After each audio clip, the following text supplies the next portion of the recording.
الحمدللہ رب العالمین والصلاة والسلام علی رسولہ الکریم وعلی آلہ واصحابہ اجمعین والعاقبۃ للمتقین۔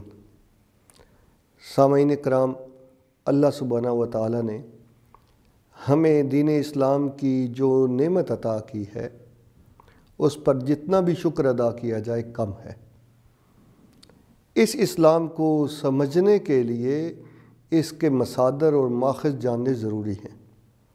ان میں پہلا ماخذ قرآن مجید ہے، اور قرآن خود یہ کہتا ہے کہ قرآن کو سمجھنے اور اس پر عمل کرنے کے لیے رسول اکرم صلی اللہ علیہ وسلم کا اسوہ حسنہ ہمارے لیے ایک رہنما ہے۔ لیکن جس طرح حدیث اور سنت کے بغیر قرآن مجید کو نہیں سمجھا جا سکتا، اسی طرح قرآن اور حدیث دونوں کی تعلیمات کا ایک تقاضا یہ ہے کہ دین کو سمجھنے اور اس پر چلنے کے لیے رسول اکرم صلی اللہ علیہ وسلم کے ساتھیوں کی زندگیوں کے احوال، اقوال اور معاملات سے آگاہی حاصل کی جائے، وہ ساتھی جن کو صحابہ کرام رضوان اللہ علیہم اجمعین کہا گیا ہے۔ آج کے اس مختصر سیشن میں میں یہ عرض کرنا چاہتا ہوں کہ یہ تمام صحابہ 100% ایک طرح کے نہیں تھے، لہٰذا ان صحابہ سے دین سیکھ کر جو امت بنی ہے وہ بھی ایک طرح کی نہیں ہو سکتی۔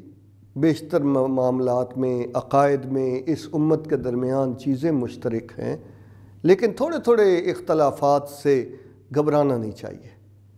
ہر صحابی ستارہ ہے۔ رسول اللہ صلی اللہ علیہ وسلم نے فرمایا الصحابی کالنجوم، لیکن ان کے اپنے ذوق ہیں، اپنے میلانات ہیں، اور دین کا دائرہ تنگ نہیں ہے۔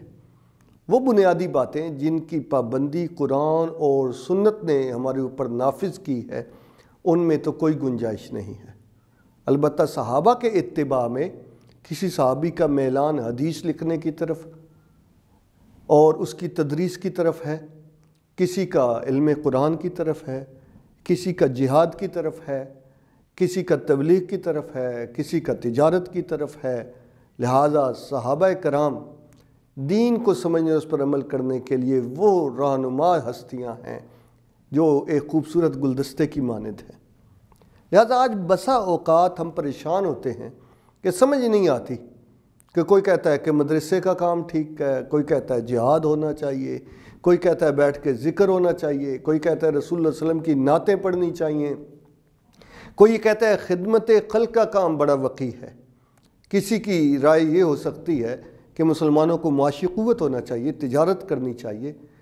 تو یاد رکھیں، امت صدیوں سے صحابہ کرام رضوان اللہ علیہ اجمعین کا اتباع کر رہی ہے، اور اس میں جنہوں نے حضرت ابو ہریرہ رضی اللہ تعالیٰ عنہ سے فیض پایا ہے وہ علم حدیث سے نسبت رکھتے ہیں۔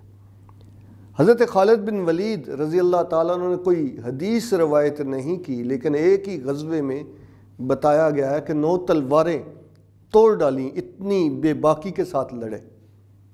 اسی طرح سے حضرت عبداللہ بن عمر رضی اللہ تعالیٰ عنہ کا ذوق علم تفسیر کی طرف ہے، اور تفسیر کے سارے لٹریچر میں ان کے حوالہ جات ملتے ہیں، اور جو رسول اللہ صلی اللہ علیہ وسلم کے بہت قریب ہیں جنہیں شیخین کہا جاتا ہے، سیدنا ابوبکر اور سیدنا عمر فاروق، یہ دونوں وہ ہستیاں جو روضہ رسول میں بھی ساتھ ہیں، لیکن ان سے حدیثیں کیوں کم روایت کی گئی ہیں؟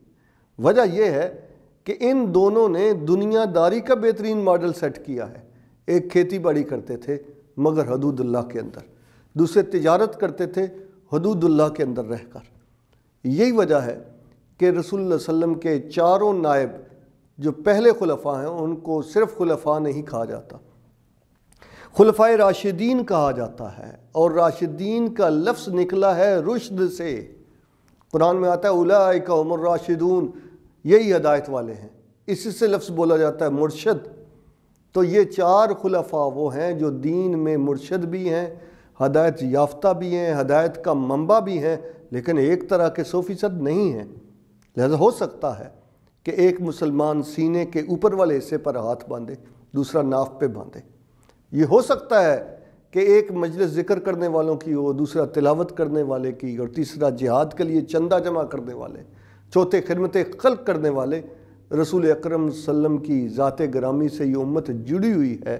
اس کا تقاضا یہ ہے کہ جو چیز جتنی اہم ہے اس کو اہم سمجھا جائے، اور جو بہت اہم نہیں ہے اس میں لوگوں سے سہولتیں نہ چھینی جائیں۔